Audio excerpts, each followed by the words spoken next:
மாதிரியே இருக்கும். சரி, வேற ஏதாவது இருக்கா? இல்ல சார், ஐ அம் டன். ஏன்னா ஏற்கனவே இது திரை உலகம், இதுல என்ன மாதிரி பேச்சு உலகத்துல இருக்கவங்க வர்றது இடைஞ்சல். நீங்க இதுல புது கண்டிஷன் போட்டீங்கன்னா பயமா இருக்கு. அனைவருக்கும் என் அன்பான வணக்கம். மிகப்பெரிய திரையுலக பிரபலங்கள் எல்லாரும் இருக்கிற இடத்துல இந்த படத்தை பத்தி கொஞ்சம் பேசுங்கன்னு டைரக்டர் கேட்டுக்கிட்டாங்க. உண்மையிலே எனக்கு ரொம்ப பிடித்த படம். பறந்து போ அப்படின்னு தலைப்பு வச்சதுக்கே அவரை பாராட்டணும். ஏன்னா இப்ப எல்லாரும் பறக்கிறதுக்கு பயப்படுற காலம். ஏறுற விமானம் இறங்குமான்ற பயத்திலே எல்லாரும் இருக்கிறாங்க. ஆனா அவர் பறந்து போன்னு தைரியமா சொல்லியிருக்கிறாரு. பறந்து போன்றது எதை சொல்லியிருக்கிறாருன்னா, வீட்டை விட்டு வெளியில பறந்து போ, இந்த உலகம் மிக பிரம்மாண்டமாக இருக்கிறது, உங்கள் பிள்ளைகளின் இதயத்தில் இருக்கிற கனவுகளை நிறைவேற்ற பெற்றோர்களாக பறந்து போங்கள்னு அவர் தலைப்பு கொடுத்திருக்கிறார். அதற்கே அவரை ரொம்ப பாராட்டணும். ரொம்ப அருமையான தலைப்பு. படம் பார்த்தேன். அகில உலக சூப்பர் ஸ்டார் சிவா அவர்களை நல்லா ஓட விட்டுருக்கிறார்.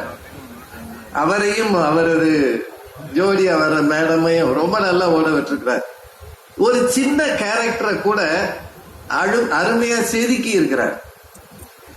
ஒரு காட்சியும் மனதுல நிக்கிற மாதிரி இருக்கு. சமீப காலமாக குடும்பம் சார்ந்த படங்கள் நிறைய வர ஆரம்பிச்சிருக்கு. இது குழந்தைகளும் குடும்பத்தினரும் சேர்ந்து பார்க்கிற படமா இருக்கு. தொலைக்காட்சியில வருகிற படங்களை கூட நாம இப்போ தைரியமா பிள்ளைகளோட பார்க்க முடியல. ஒன்று வயலன்ஸ் அதிகமா இருக்கு.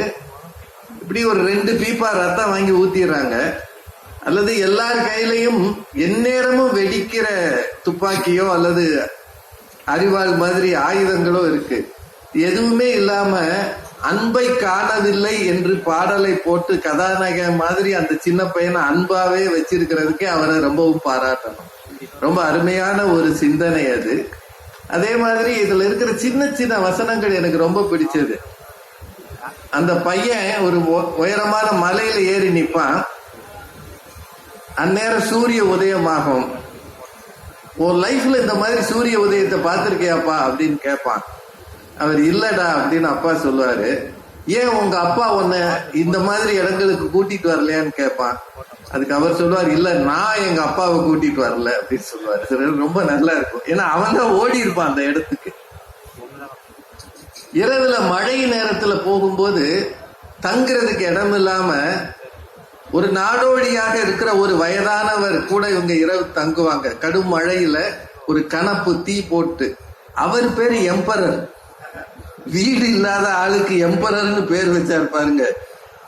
எல்லோரும் இந்நாட்டு மன்னர்னு பாரதியார் பாடினாரு.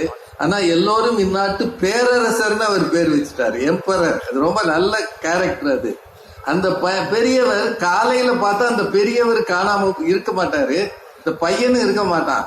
பாக்குறவங்களுக்கு என்ன தோணும்? அப்பா தூங்கும் போது இந்த பையனை அவர் கடத்திட்டாரோன்னு தோணும். ஆனா அவன் மலை ஏறி நிப்பான். அவர் அந்த பையனுக்கு சாப்பாடு வாங்க போயிருப்பாரு. ரொம்ப அருமையான காட்சி அது. அது ரொம்ப நல்ல காட்சி. அவர் திருப்பி கொண்டு வந்தோடனே அவர் கேட்பாரு, உங்களுக்கு எதுக்குங்க அப்படின்னு. என் பேரனா இருந்தா நான் வாங்கி தர மாட்டேனான்னு சொல்லும் போது, வீடு இல்லாமல் இருக்கிற அந்த தனி மனிதனிடம் கூட மனித நேயமும் அன்பு மிக அதிகமாக இருக்கிறது என்பதை மிக அழகாக டைரக்டர் காட்டியிருக்கிறார்.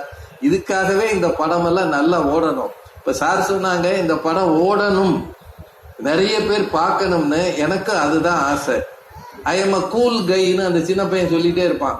அங்க இருக்கிறாரு, I am a cool guy, all அப்பாஸ் ஆர் லையர்ஸ்னு வேற சொல்லுவான். அப்பதான் கொஞ்சம் பயமா இருந்தது.